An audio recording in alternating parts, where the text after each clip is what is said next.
Hey, welcome back to the farm, guys. Sorry, long time no see. I would say I haven't been busy, but it's probably a lie. We're here in the shop today, gonna try to get something resurrected out of the weeds here. We got some areas where we might want to try to break up some compaction. My dad actually bought this a long time ago, and so here it is now.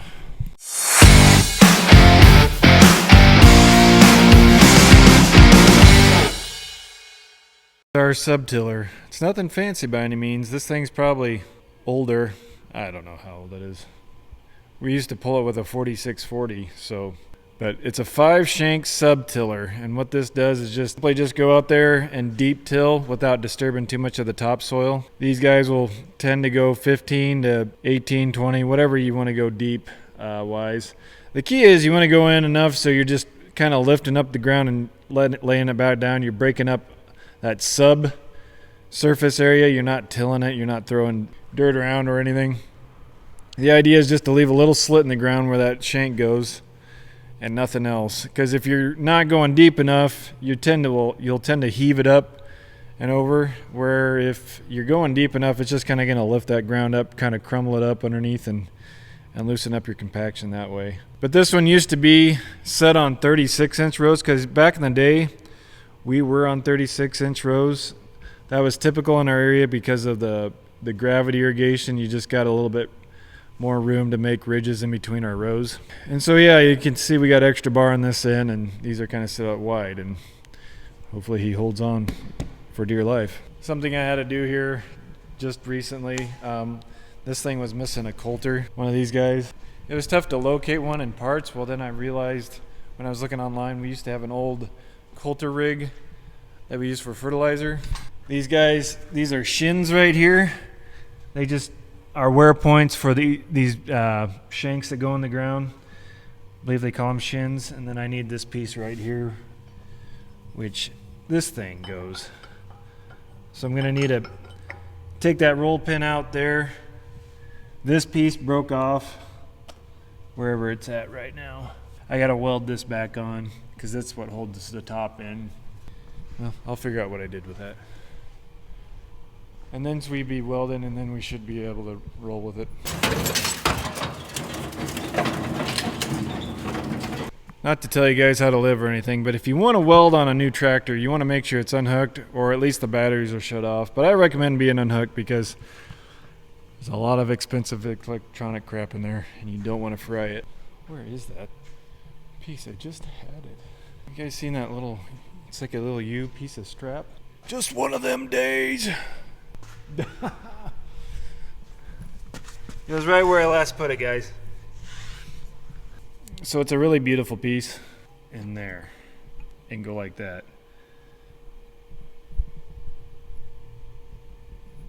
In theory. Don't forget the gas. Where'd that little triangle go again? You ever think you're losing your mind and come to find out you are? Found it.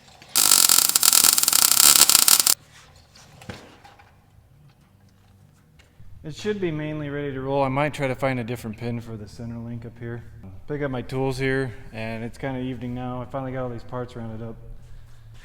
Tomorrow we'll try it out. If not, we kind of have a backup plan, which I won't tell you what it is until we actually need the backup, because it's just crazy.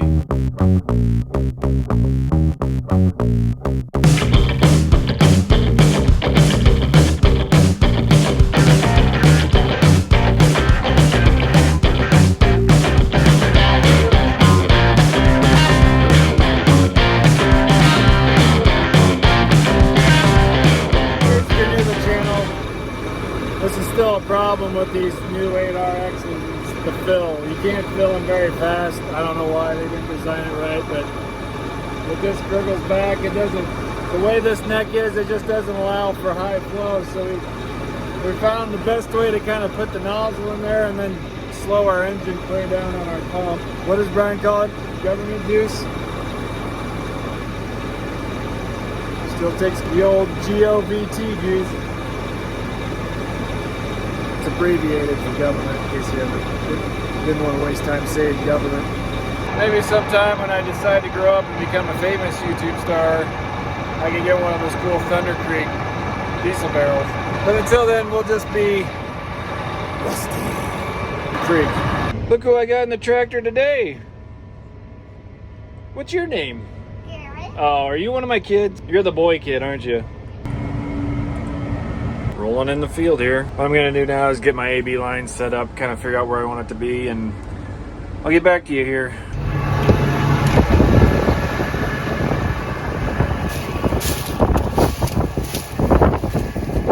So this is kind of what it looks like. It's kind of a hard spot here. As you can see, I'm not really throwing any dirt. I'm just creating slits in the ground. And it's just kind of heaving this all up and loosening everything up underneath. This is what you don't want to do. You have to shove this back, but it's really hard.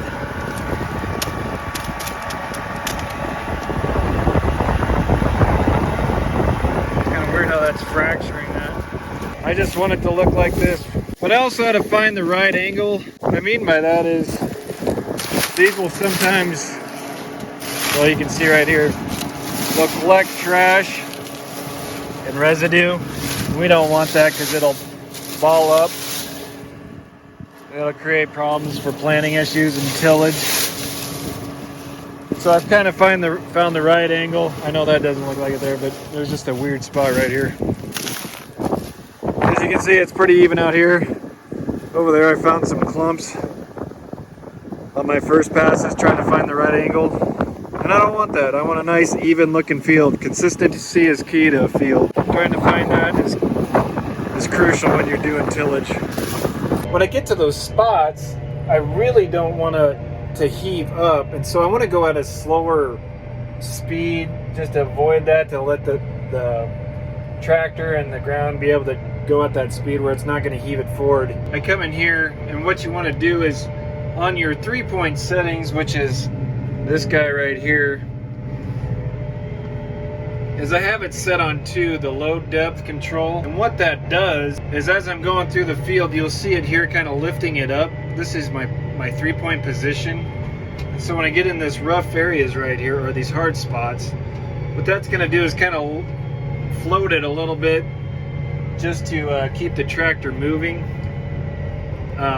Opposed to if I had that on 0, it's going to keep that implement all the way in the ground, which I would just end up either pulling it really hard or spinning out. And so I kind of want to find that balance, and right now 2 is working pretty good for me to kind of float it up above and kind of get through those hard spots a little bit better. And also you can kind of control it by your wheel slip sensitivity as well, and so that's kind of what I'm running off of there. But yeah, this is kind of a pretty hard spot here, so that's why you see that thing jumping up and down. Then when I get to my end, you can click this up on these I don't know which, quick settings or quick controls on this Command Pro. This is what this is called here. It's an IVT with Command Pro. So it's still an IVT transmission, which means infinitely variable. It's got more controls and hoopla on it now. So I have my auto track button, which is also this one, programmed right here. And then when I get up to where I want to drop the implement here, I'm gonna click that down. It's gonna drop her in the ground. We're doing our thing. It's really hard. So I really like this Command Pro so far. Like I said, it's an improvement or an addition to the IVT. Some guys might not think it's an improvement, but how you operate it is to kick it in gear, you got to push this button back here, and that engages it while you push it forward. And so right now, for those of you kind of familiar with the old IVTs, well, you had 2 speed settings. You had F1 and F2, and that's what these guys are right here. You can see I'm in F1 right now, which is forward 1 setting, and I have it set at 2.7. Well, if I kind of want to increase, you still got the roller here to kind of move that up and down wherever you want it to be. In order to activate it though, and this is something we didn't know right away, but you pop it to the right, and that's what engages your F1. Because when you first initially do it, say if I do this, I'm just set on open range, kind of like it can go whatever speed it wants. We'll see when I pop it to the right, engages that F1 forward 1 speed. This button here is, I believe, the sensitivity of how fast it'll go forward or backwards. So I just kind of like, I'm kind of an old guy, so I like it really nice and gradual. So kind of what we're looking at, it's really hard out. We had a lot of dry, I believe a lot of this dryness and hardness is attributed to in August and September we hardly had any moisture. It just kind of hardened off. I know a lot of people are like this across the Midwest. There's a lot of spots that just got really hard. So hopefully we get a hard freeze. Maybe that'll help break some of this up over the winter time. Maybe some more moisture would be more than welcome, because if we don't get more moisture before spring, we could be really hurting. Hopefully this will be able to help part of this pivot out. We're just trying it on half this pivot. It's actually a custom job that we do it for. It just wasn't getting the results we wanted, so we're just kind of trying some things out here. We definitely don't want to do this over all of our acres, because this is going to take forever to do. Man, that was a hard spot. I don't know if you can hear it wrapping up or not.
Got my partner back here in crime. How's it going back there? Hard part. Good. Well, we're back at it. That little clip that I showed of you welding, we took it back to the shop and we widened out the width in between the shanks to what this was originally set at, which was 36 inch, because that's what we were at years ago. And it's really helped it out. It's let the ground kind of crumble through it better, not crumble through it, but it just gives it a little bit more clearance to do its thing.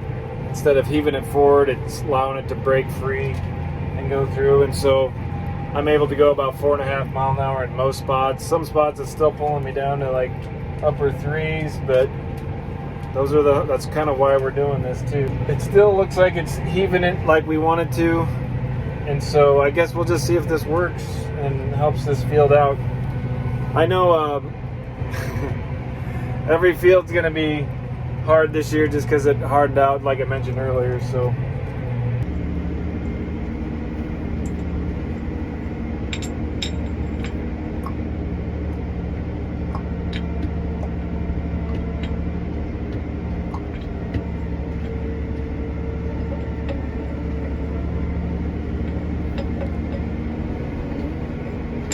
do they want to do the wonky donkey? Wonky donkey. It's a beautiful day out today, ain't it, buddy? Yeah, wonky donkey. If you're wondering what wonky donkey is, just search it with your favorite music app. Wonky donkey, wonky donkey. So I'm out here again. Next day stuff. fixing another one of these shins. I had another piece of concrete last night, so reminding me why I don't like tillage as much, maybe. Those of you guys in the I states like, suck it up, Nancy. Oh, I am. See if I can do this one-handed.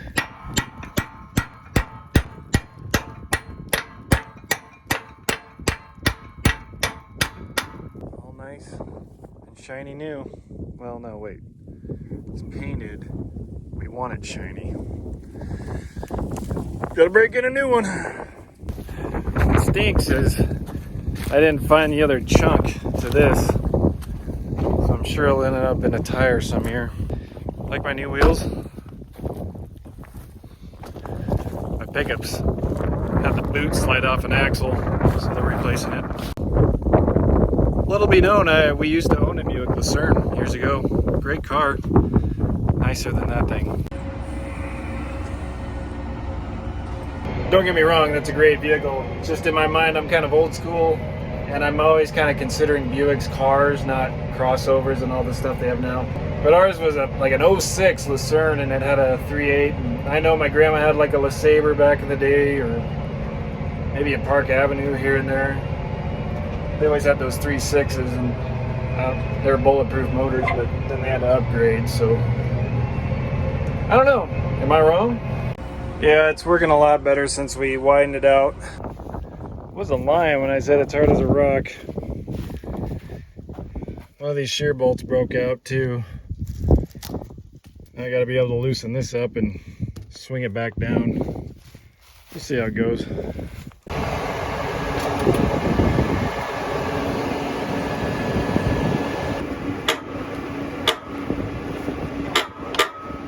Jeez!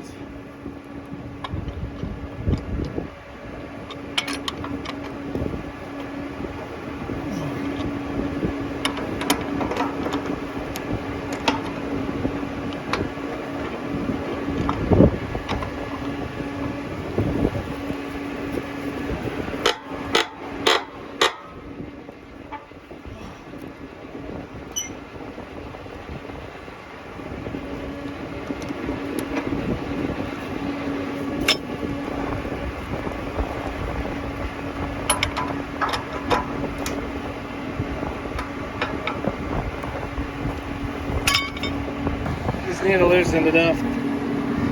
It's spinning now. But it might not be loose enough I can get it back down, so.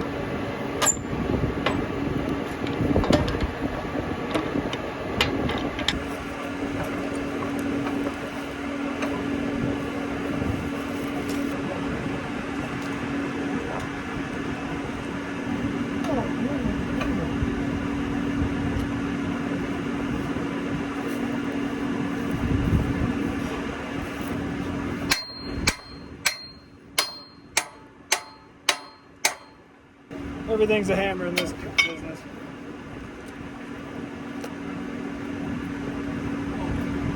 Ain't no way I'm gonna be able to loosen that guy up. Probably my biggest holdup.